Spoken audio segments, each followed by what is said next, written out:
Under the glare of 100 alien suns, the victory broadcast began.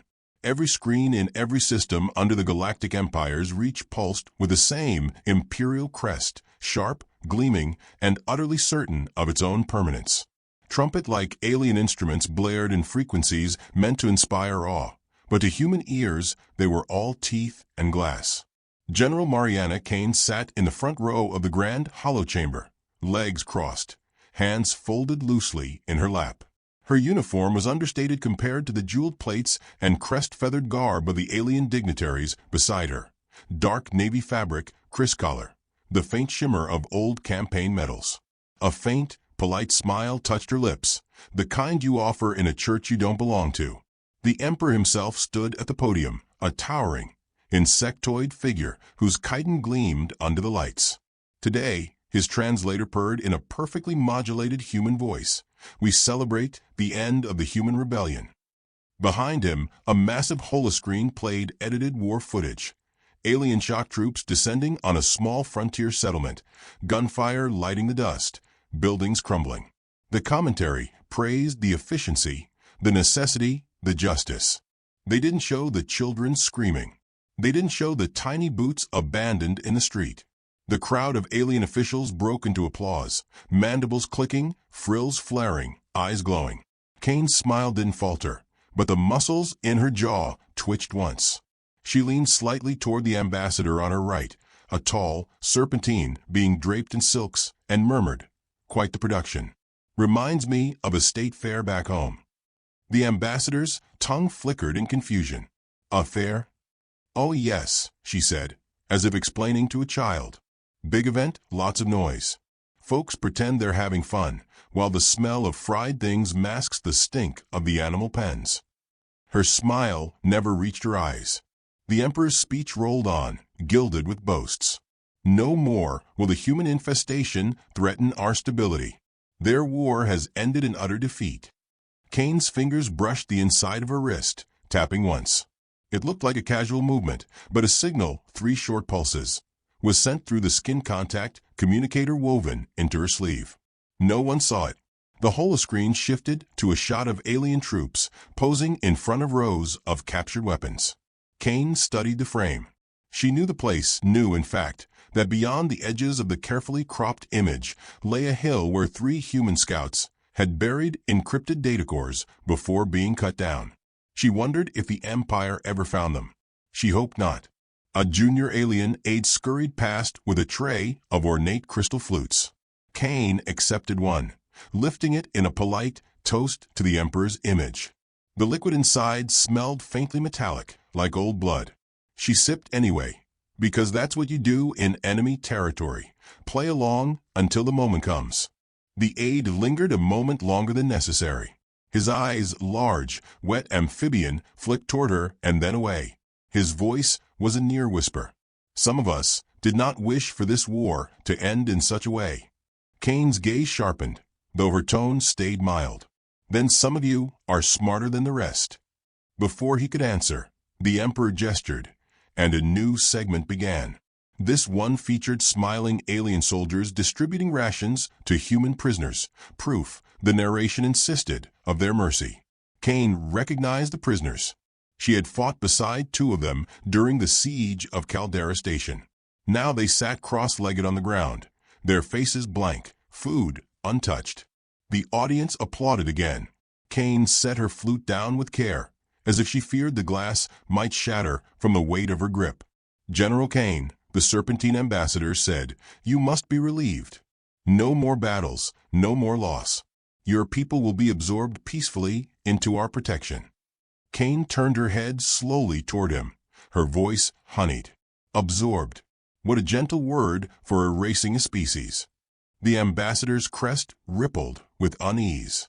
"You misunderstand." "Do I?" She smiled again, that same small, unthreatening curve of her lips, and leaned back in her chair. "I've been assured your translators are flawless." From the corner of her eye, she caught the faint shimmer of a hollow drone pivoting toward her, broadcasting her face to millions, maybe billions. Let them see her. Let them try to read what lay behind the calm surface.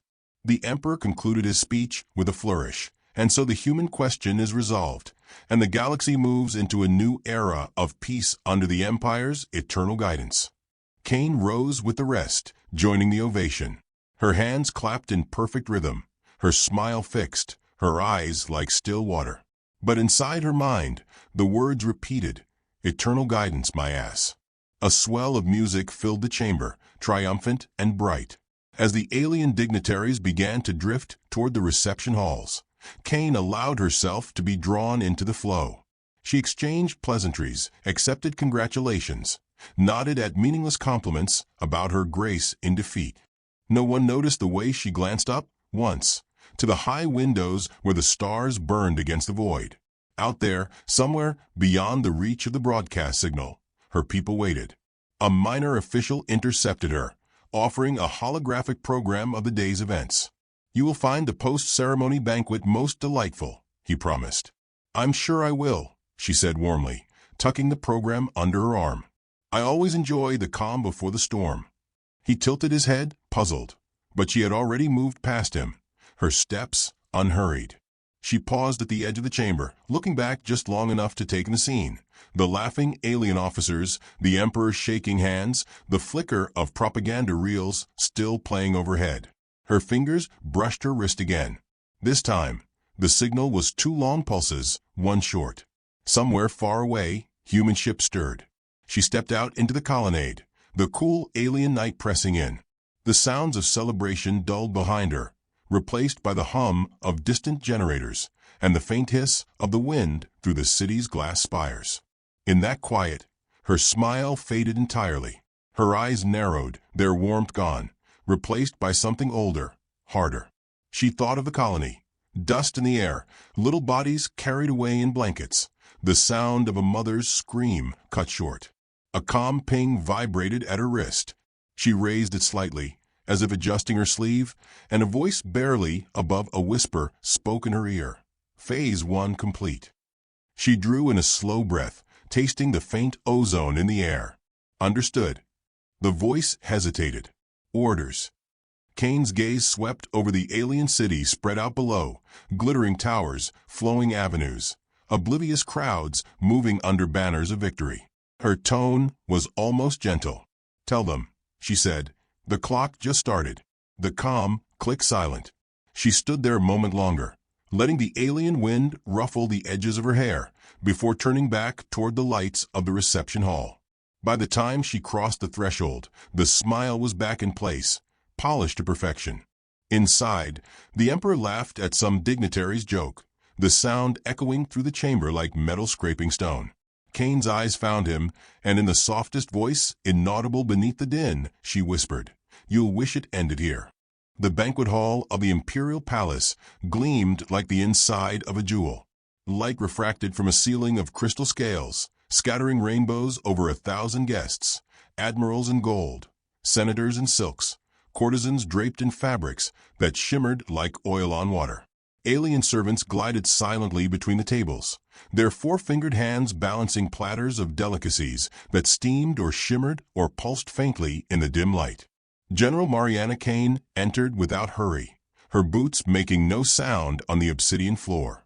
She wore the same unadorned navy uniform she had in the broadcast chamber.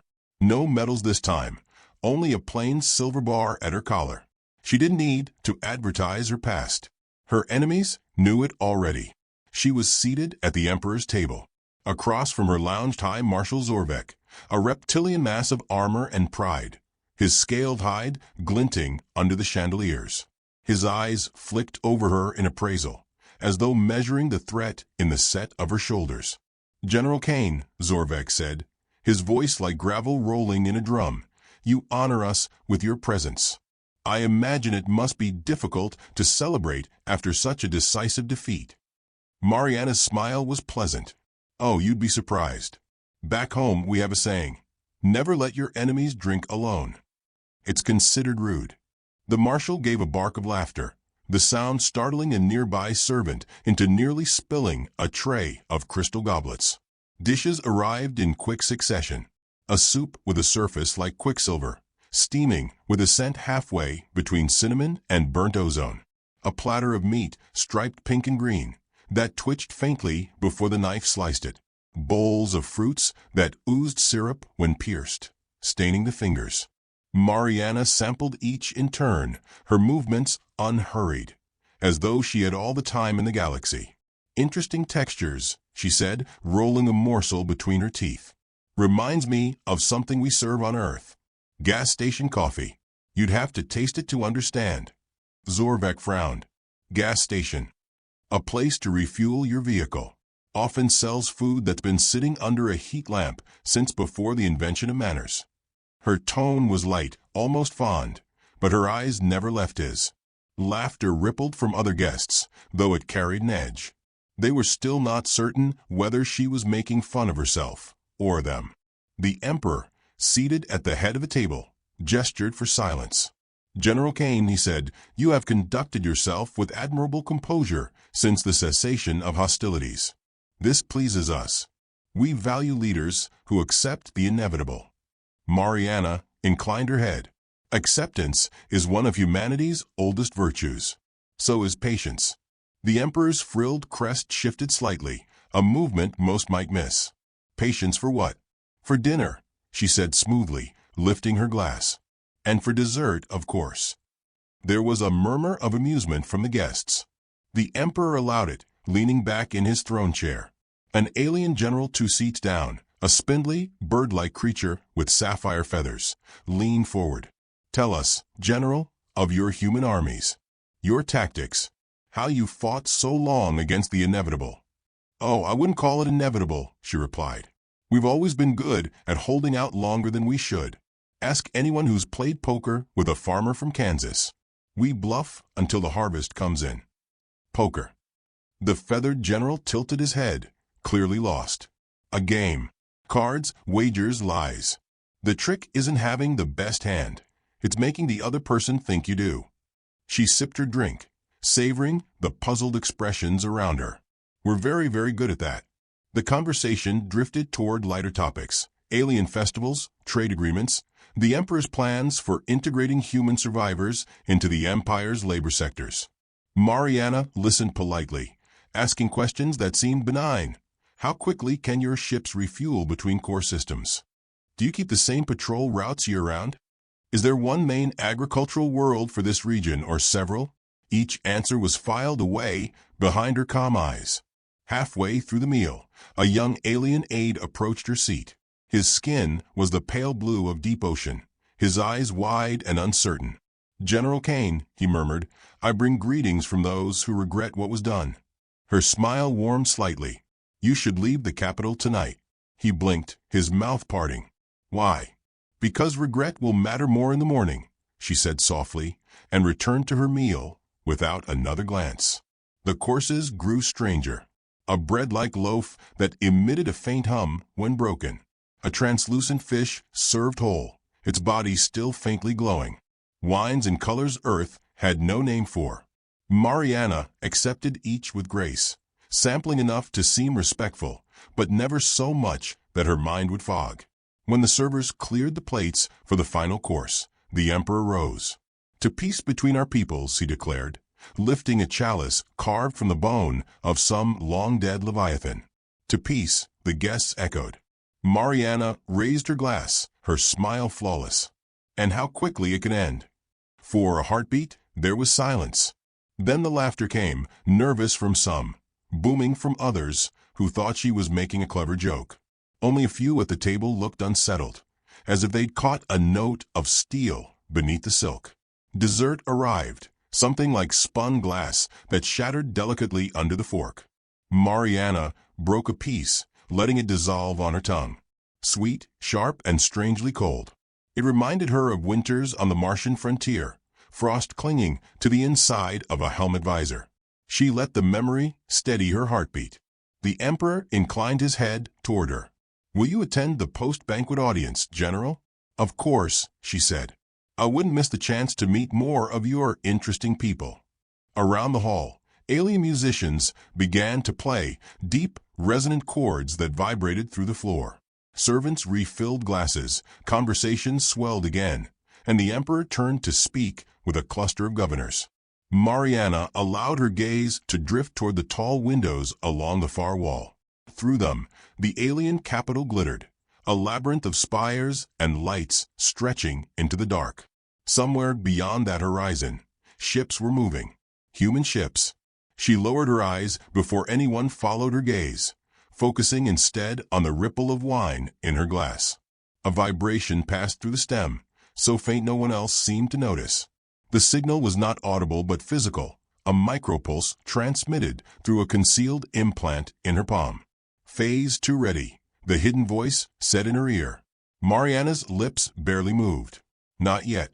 A pause, then, "Awaiting your mark." She set the glass down with exquisite care, her fingers lingering on the cool crystal. Her mind replayed the night's conversations, the glances, the pieces falling into place. Every answer she'd gathered was another thread in the web. Across the table, High Marshal Zorvek was watching her. "You are very quiet, General," he said. "I was taught not to speak with my mouth full," she replied, and the Marshal's laugh rumbled through the table. She excused herself soon after, rising with the unhurried grace of someone who knew she was being watched. As she passed the Emperor, she offered a small bow. "Thank you for your hospitality, Your Majesty. I look forward to returning the favor one day." His frill lifted slightly, a sign of pleasure or suspicion. "You will find our hospitality difficult to match." "Oh," she said, her voice warm, "I've already begun the preparations." She left the hall, without looking back, the heavy doors closing behind her. Outside, the corridor was lined with towering statues of past emperors, their eyes set with gems that glowed faintly in the dim light. Her footsteps were soundless on the marble. At the far end of the hall, she paused before a broad window overlooking the city. Air traffic streaked between the towers, tiny pinpoints of light weaving patterns in the darkness. She touched her wrist, sending a single coded pulse. Somewhere, far out beyond the capital's defenses, a fleet altered course. The glass reflected her face, calm, polite, unreadable. Only her eyes betrayed the truth, patience, sharpened into a weapon. The calm crackled softly, awaiting confirmation. She looked down at the capital one last time, the sound of music from the banquet still faint in her memory. "Tell them," she said, "it's almost time to eat." The first strike happened before dawn, in the cold blue hours when even alien cities dreamed. A maintenance crew on Jorvok Prime went about their routine, checking power relays beneath the capital. They didn't notice the device tucked into the conduit's shadow, small, matte, and utterly foreign to their scanners, until the lights above them flickered once, twice, then went out. The city fell into darkness, street lamps and defense grids winking away. Somewhere high above, orbital satellites spun aimlessly, their targeting arrays now blind. On Vessel Station, a refueling platform critical to the Empire's war fleet, alarms blared. Docking clamps failed.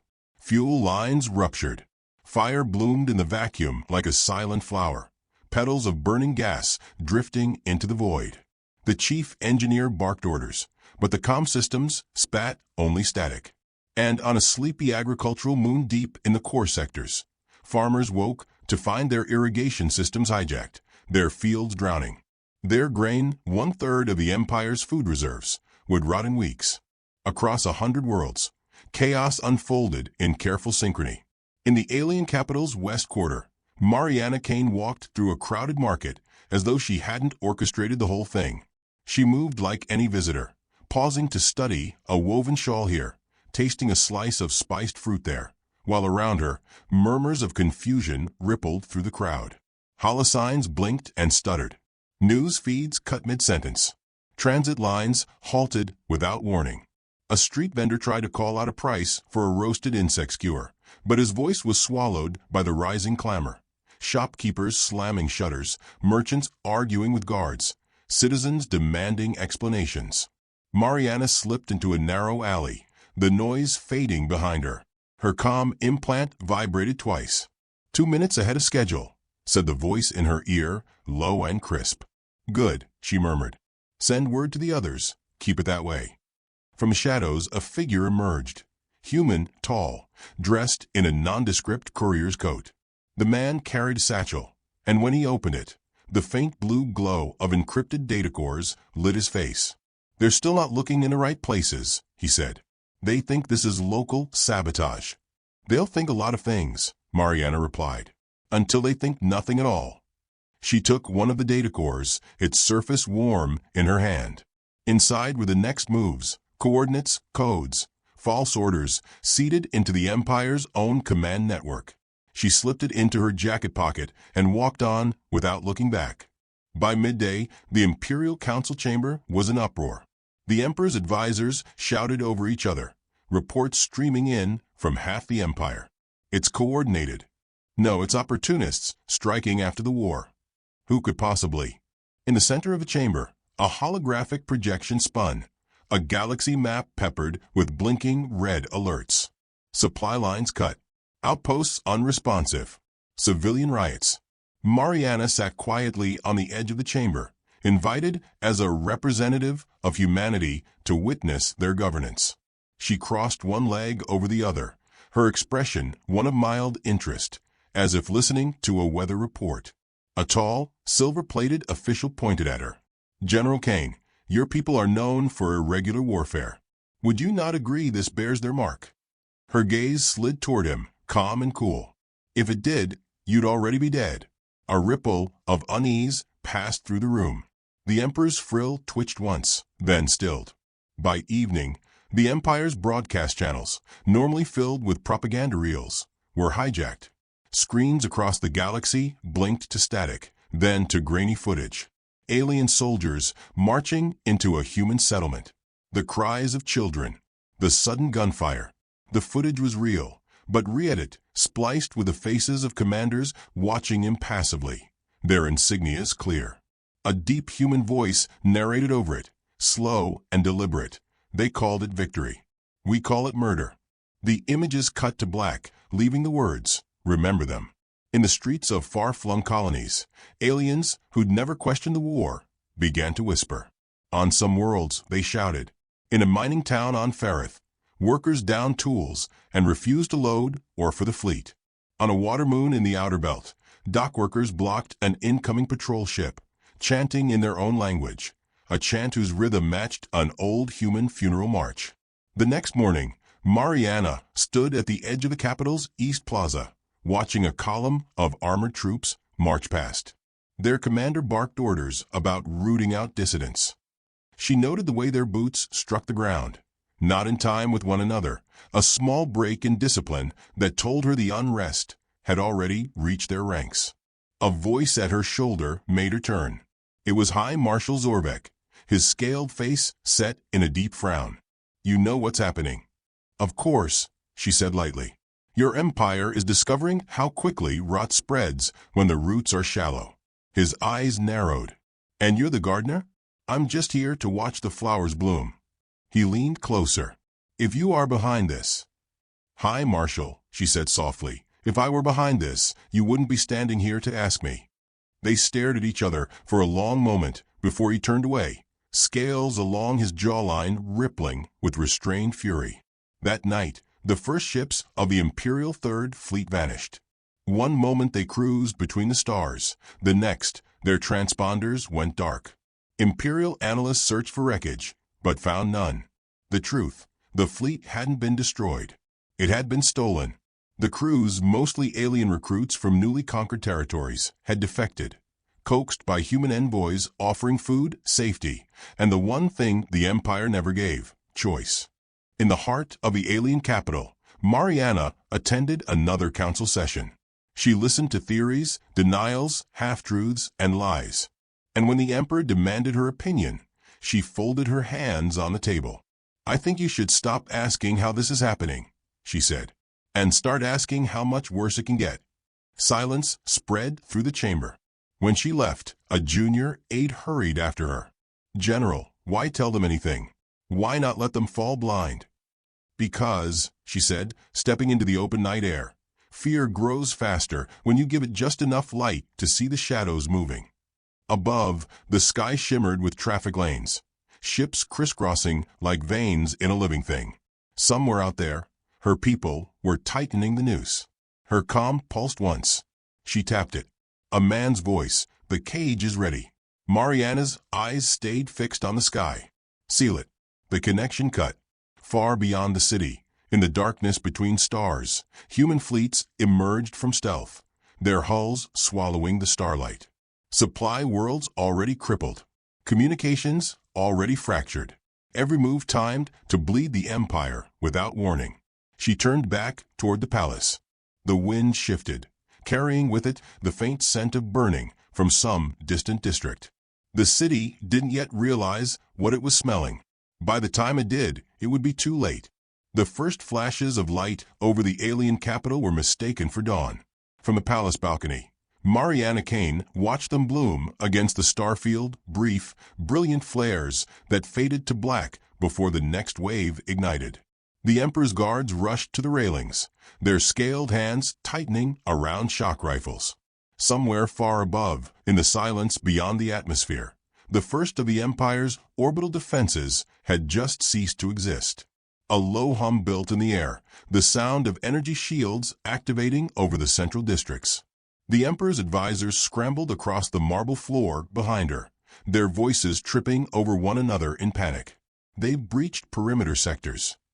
Impossible, our fleets are. They are inside the core system.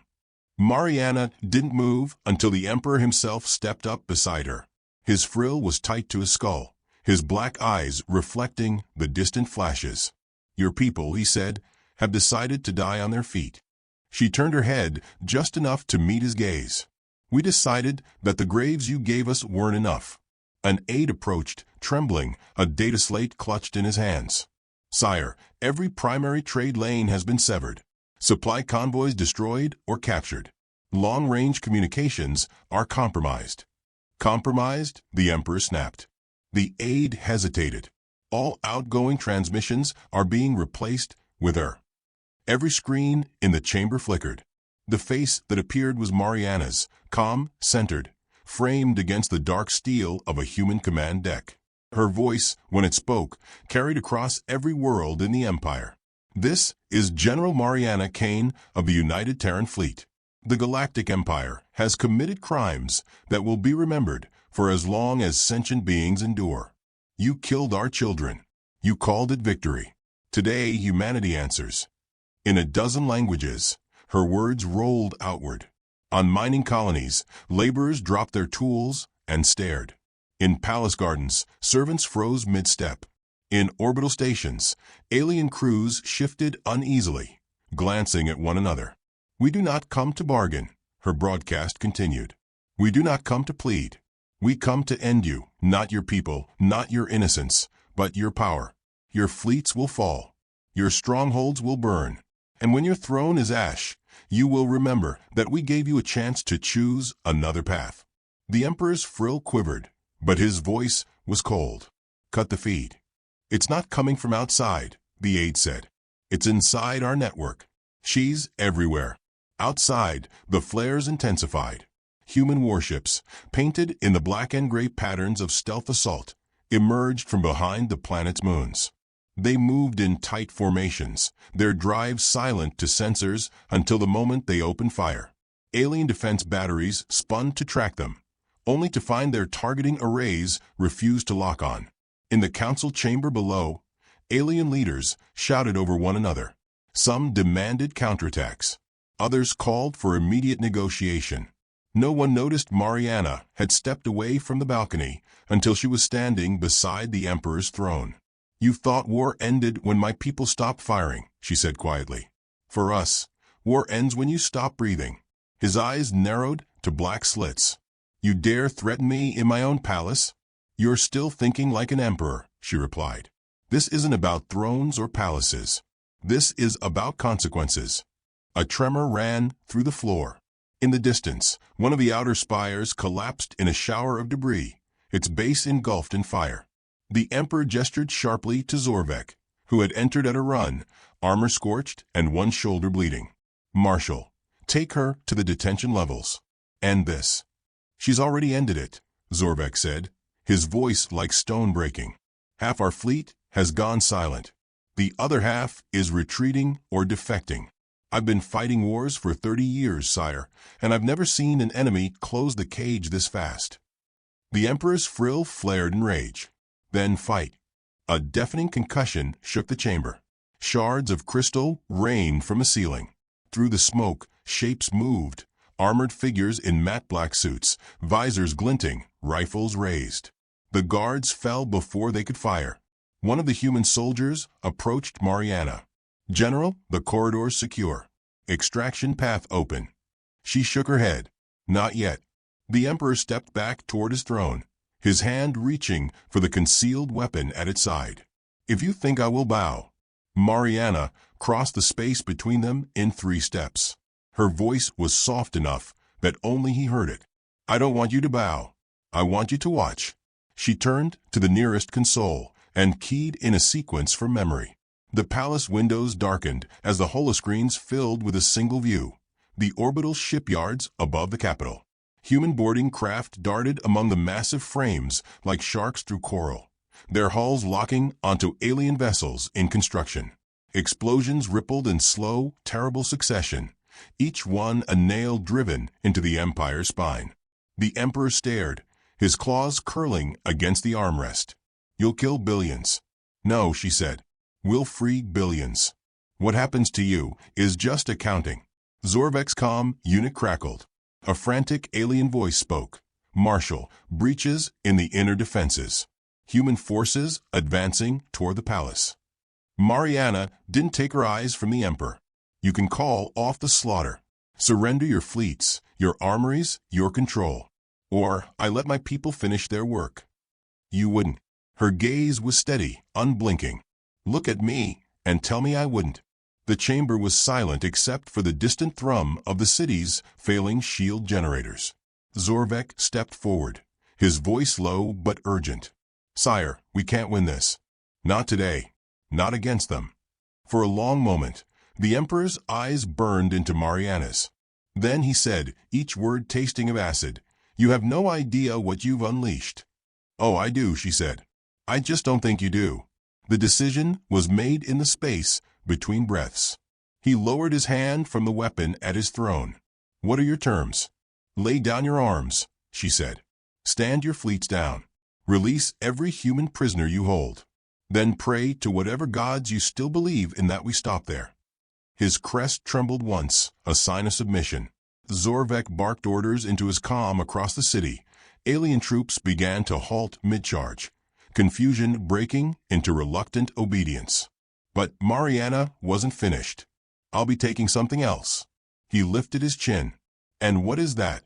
She leaned in, close enough that he could see the reflection of burning spires in her eyes. "Your certainty. You will never again look at a human and think lesser. You will wonder every time if they're smiling because they're about to kill you." The sound of human boots echoed through the hall as more soldiers poured in. One handed Mariana a comm device. "Fleet reports all objectives secured, General. Standing by for final order." She took it, her thumb resting over the transmit key. Outside the palace, the air was thick with the scent of smoke and scorched alloy. "Phase 2, she said, her voice carrying into every human ship. "Commence." From orbit, the human fleet opened fire, not on the city, but on the last of the orbital defenses, shattering them in a sequence of precise detonations. The sky turned to light. The Emperor stood rigid, flanked by his silent guards. "Is this the end?" Mariana looked past him, through the shattered balcony doors, to the stars beyond. "No, this is the beginning." As the last of the shields collapsed and the fires outside burned brighter, she stepped toward the waiting extraction shuttle. Behind her, the palace was a ruin of smoke and fractured crystal, the great crest of the Empire lying shattered on the marble floor. Her voice, low but carrying, was the last thing the Emperor heard before the shuttle doors closed. "You took our children. Now we take your tomorrow."